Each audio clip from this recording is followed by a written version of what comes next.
Masjid Kiblatain adalah salah satu bukti sejarah bahwa arah kiblat pertama umat Islam adalah Baitul Maqdis di Yerusalem, Israel. Baru belakangan menurutnya turun wahyu kepada Rasulullah SAW untuk memindahkan kiblat ke arah Masjidil Haram, Ka'bah, di Mekah.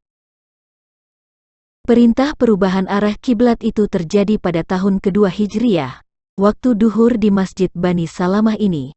Ketika itu Rasulullah SAW sedang melakukan salat dengan menghadap ke arah Baitul Maqdis. Di tengah salat, tiba-tiba turunlah wahyu surat Al-Baqarah ayat 144, yang berkata, "Sungguh kami sering melihat mukamu menengadah ke langit, maka sungguh kami akan memalingkan kamu ke kiblat yang kamu sukai. Palingkanlah mukamu ke arah Masjidil Haram, dan di mana saja kamu berada, palingkanlah mukamu ke arahnya, dan sesungguhnya, orang-orang Yahudi dan Nasrani yang diberi Alkitab Taurat dan Injil memang mengetahui bahwa berpaling ke Masjidil Haram itu adalah benar dari Tuhannya, dan Allah sekali-kali tidak lengah terhadap apa yang mereka kerjakan."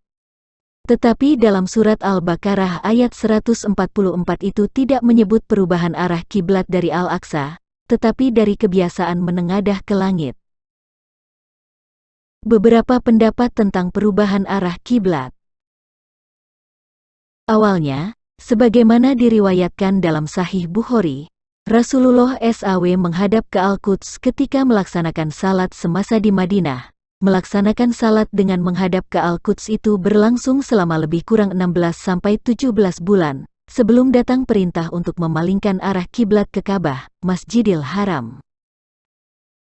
Setelah hijrah ke Madinah, Rasulullah Shallallahu Alaihi Wasallam masih tetap salat menghadap Baitul Maqdis selama 16 bulan, ada yang mengatakan 17 bulan, dan pada pertengahan bulan Rajab tahun kedua Hijrah, Allah memerintahkan kepada Rasulullah Shallallahu Alaihi Wasallam untuk merubah arah kiblat salat beliau Shallallahu Alaihi Wasallam dari arah Baitul Maqdis ke arah Ka'bah di Makkah, kiblat Nabi Ibrahim alaihi salam dan Ismail alaihi salam.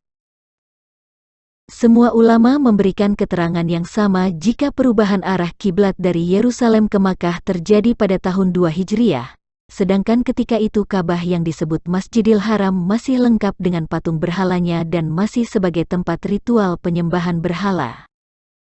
Berdasarkan penelitian J. Smith, arah kiblat umat Islam hingga pertengahan abad ke-8 mayoritas ke arah Petra, bukan Yerusalem maupun Ka'bah. Secara fakta sejarah bahwa penjelasan J. Smith dapat diterima, akan tetapi saya tidak menggunakan pendapat J. Smith sebagai referensi untuk mempertanyakan kebenaran wahyu Allah SWT perihal perubahan kiblat sembahyang umat Islam. Saya cukup bertanya kepada umat Islam tentang apa yang mereka ajarkan atau ketahui selama ini.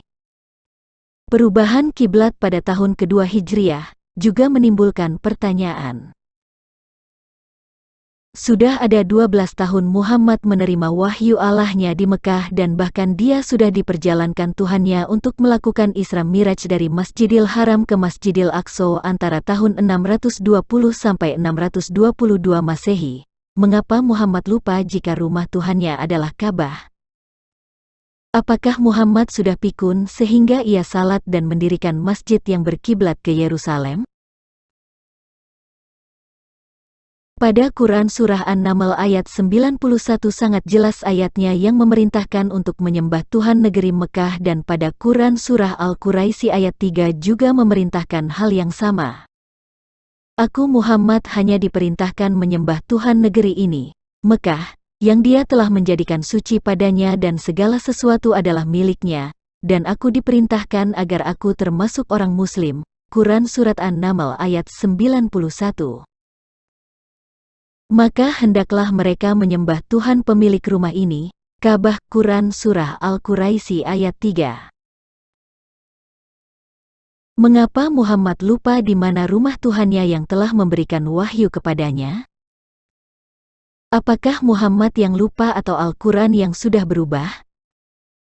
Dari penelitian J. Smith tentang arah kiblat masjid-masjid yang berdiri hingga pertengahan abad ke-8 masih berkiblat ke Yerusalem dan Petra, atau kita anggap saja ke Yerusalem.